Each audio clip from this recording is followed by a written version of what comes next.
ಕನ್ಯಾ ಪರ್ವತದ ನಿಗೂಢ ರಹಸ್ಯ. ಪೀಠಿಕೆ.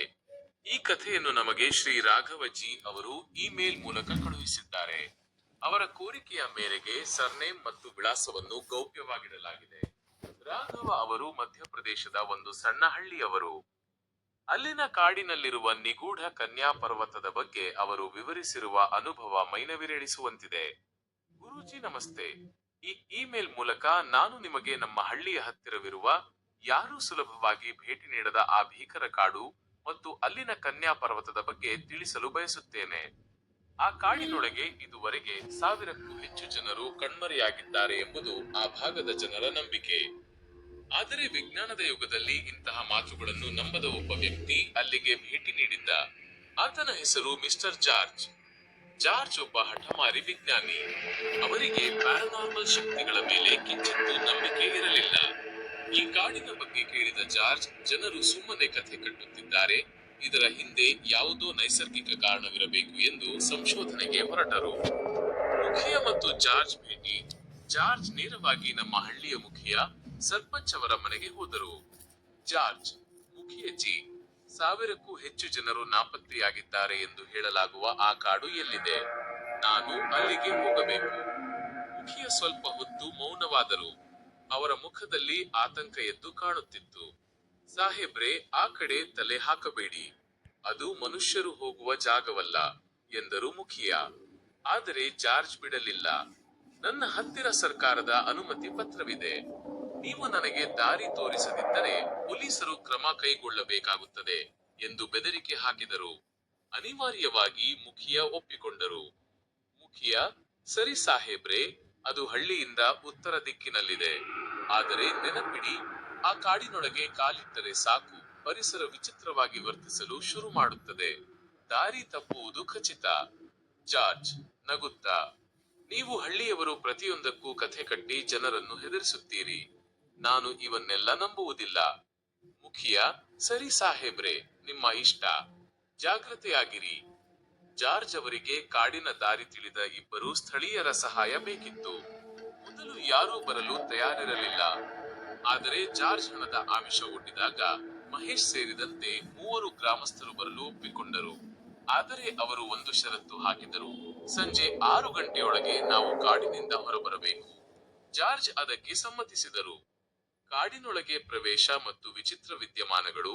ಮರುದಿನ ಬೆಳಗ್ಗೆ 6 ಗಂಟೆಗೆ ಜಾರ್ಜ್ ಮತ್ತು 3 ಗ್ರಾಮಸ್ಥರು ಆಹಾರದ ಪೊಟ್ಟಣಗಳೊಂದಿಗೆ ಕಾಡಿನೊಳಗೆ ಹೆಜ್ಜೆ ಹಾಕಿದರು. ಕಾಡಿನ ಗಡಿಯ ಬಳಿ ಬಂದಾಗ ಮಹೇಶ್ ಹಠಾತ್ತನೆ ನಿಂತು ತನ್ನ ಬೆರಳನ್ನು ಸ್ವಲ್ಪ ಚುಚ್ಚಿಕೊಂಡು 2 ಹನಿ ರಕ್ತವನ್ನು ನೆಲಕ್ಕೆ ಅರ್ಪಿಸಿದ.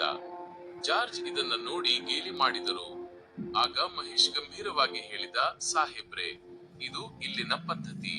ಈ ರಕ್ತದ ಬಲಿದಾನ ನೀಡದಿದ್ದರೆ ಕಾಡು ನಮ್ಮನ್ನು ತನ್ನೊಳಗೆ ನುಂಗಿಬಿಡುತ್ತದೆ. ನಾವು ದಾರಿ ತಪ್ಪುವುದು ಖಚಿತ. ಅವರು ಕಾಡಿನ ಆಳಕ್ಕೆ ಹೋದಂತೆಲ್ಲ ವಾತಾವರಣ ಬದಲಾಗತೊಡಗಿತು. ಇದ್ದಕ್ಕಿದ್ದಂತೆ ಆಕಾಶದ ಬಣ್ಣ ವಿಚಿತ್ರವಾಗಿ ಬದಲಾಯಿತು. ಸೂರ್ಯನ ತಾಪಮಾನ ಎಂದಿಗಿಂತ 3 ಪಟ್ಟು ಹೆಚ್ಚಾದಂತೆ ಭಾಸವಾಯಿತು. ವಿಜ್ಞಾನದ ಮಾತಾಡುತ್ತಿದ್ದ ಜಾರ್ಜ್ಗೆ ಮೊದಲ ಬಾರಿಗೆ ಮೈಯಲ್ಲಿ ನಡುಕ ಶುರುವಾಯಿತು. ಭಯ ಅವರ ಮೈತುಂಬಾ ಬೆವರುವಂತೆ ಮಾಡಿತು. ಜಾರ್ಜ್: ಇನ್ನು ಎಷ್ಟು ದೂರ? ಆ ಕನ್ಯಾ ಪರ್ವತ ಎಲ್ಲಿದೆ? ಗ್ರಾಮಸ್ಥರು: ಇನ್ನೂ 4 ಗಂಟೆ ನಡೆಯಬೇಕು ಸಾಹೇಬ್ರೆ. ಒಂದು ನದಿ ಸಿಗುತ್ತದೆ, ಅದನ್ನು ದಾಟಿದರೆ ಕನ್ಯಾ ಪರ್ವತ ಕಾಣಿಸುತ್ತದೆ. ಹಸಿವಿನಿಂದ ಬಳಲಿದ್ದ ಜಾರ್ಜ್: ನನಗೆ ಹಸಿವಾಗುತ್ತಿದೆ, ಇಲ್ಲೇ ಕುಳಿತು ಊಟ ಮಾಡೋಣ ಎಂದರು. ಆದರೆ ಗ್ರಾಮಸ್ಥರು ಒಪ್ಪಲಿಲ್ಲ. ಇಲ್ಲಿ ಬೇಡ, ಮುಂದೆ ಒಂದು ಕೆರೆ ಇದೆ, ಅಲ್ಲಿಗೆ ಹೋಗೋಣ ಎಂದರು. ಕೆರೆಯ ಹತ್ತಿರ ಊಟ ಮುಗಿಸಿದ ನಂತರ ಜಾರ್ಜ್ ಸ್ವಲ್ಪ ದೂರದಲ್ಲಿ ಮೂತ್ರ ವಿಸರ್ಜನೆಗೆ ಹೋದರು. ಅಲ್ಲಿ ಅವರು ಕಂಡ ದೃಶ್ಯ ಅವರ ರಕ್ತವನ್ನೇ ಹೆಪ್ಪುಗಟ್ಟಿಸಿತು. ಅಲ್ಲಿ ಒಂದು ನರಿ ನಿಂತಿತ್ತು. ಅದರ ಕಣ್ಣುಗಳು ಉರಿಯುತ್ತಿರುವ ಕೆಂಡದಂತಿದ್ದವು. ಆ ನರಿ ಮನುಷ್ಯನ ಧ್ವನಿಯಲ್ಲಿ ಕಿರುಚಿತು: ಇಲ್ಲಿಂದ ಹೊರಟು ಹೋಗು. ಇದು ನಿನ್ನ ವಿಜ್ಞಾನದ ಪ್ರಯೋಗಾಲಯವಲ್ಲ. ಇದನ್ನು ಕೇಳಿದ ಜಾರ್ಜ್ ದಿಕ್ಕೆಟ್ಟು ಹೋದರು. ಭಯದಿಂದ ಅವರು ಅಲ್ಲಿಯೇ ಪ್ರಜ್ಞೆ ತಪ್ಪಿಬಿದ್ದರು. ಗ್ರಾಮಸ್ಥರು ಬಂದು ಅವರನ್ನು ಎಬ್ಬಿಸಿದಾಗ ಜಾರ್ಜ್ ನಡುಗುತ್ತಿದ್ದರು. ಎಲ್ಲರಿಗೂ ಮನೆಗೆ ಮರಳುವ ಆಸೆ ಇತ್ತು. ಆದರೆ ಜಾರ್ಜ್ ಅವರೊಳಗಿನ ಕುತೂಹಲ ಅವರನ್ನು ಮತ್ತೆ ಮುಂದೆ ಹೋಗುವಂತೆ ಪ್ರೇರೇಪಿಸಿತು. ಕನ್ಯಾ ಪರ್ವತದ ಭೀಕರ ದೃಶ್ಯ. ಅಂತಿಮವಾಗಿ ಅವರು ಕನ್ಯಾ ಪರ್ವತದ ತಪ್ಪಲಿಗೆ ತಲುಪಿದರು. ಅಲ್ಲಿ ಅವರು ಕಂಡದ್ದು ಯಾವುದೇ ವಿಜ್ಞಾನ ವಿವರಿಸಲಾಗದ ದೃಶ್ಯ. ಅವರ ಮುಂದೆ ಒಂದು ವಿಚಿತ್ರ ಪ್ರಾಣಿ ಜೀವಿ ನಿಂತಿತ್ತು. ಆ ಜೀವಿಯ ಮುಖ ಹೆಣ್ಣಿನಂತಿತ್ತು, ಮುಂಡ ಹಸುವಿನಂತಿತ್ತು ಮತ್ತು ಹಿಂಭಾಗ ಹುಲಿಯಂತಿತ್ತು. ಅದನ್ನು ನೋಡಿದ ಜಾರ್ಜ್ ಮತ್ತು ಗ್ರಾಮಸ್ಥರ ಉಸಿರೇ ನಿಂತಂತಾಯಿತು. ಆ ಜೀವಿ ಎಷ್ಟು ಜೋರಾಗಿ ಘರ್ಜಿಸಿತೆಂದರೆ ಅದರ ಶಬ್ದಕ್ಕೆ ಜಾರ್ಜ್ ಭಯದಿಂದ ಪ್ಯಾಂಟ್ನಲ್ಲೇ ಮೂತ್ರ ವಿಸರ್ಜನೆ ಮಾಡಿಕೊಂಡರು. ತರ್ಕ, ವಿಜ್ಞಾನ ಎಲ್ಲವೂ ಅಲ್ಲಿ ಮಣ್ಣು ಪಾಲಾಗಿತ್ತು.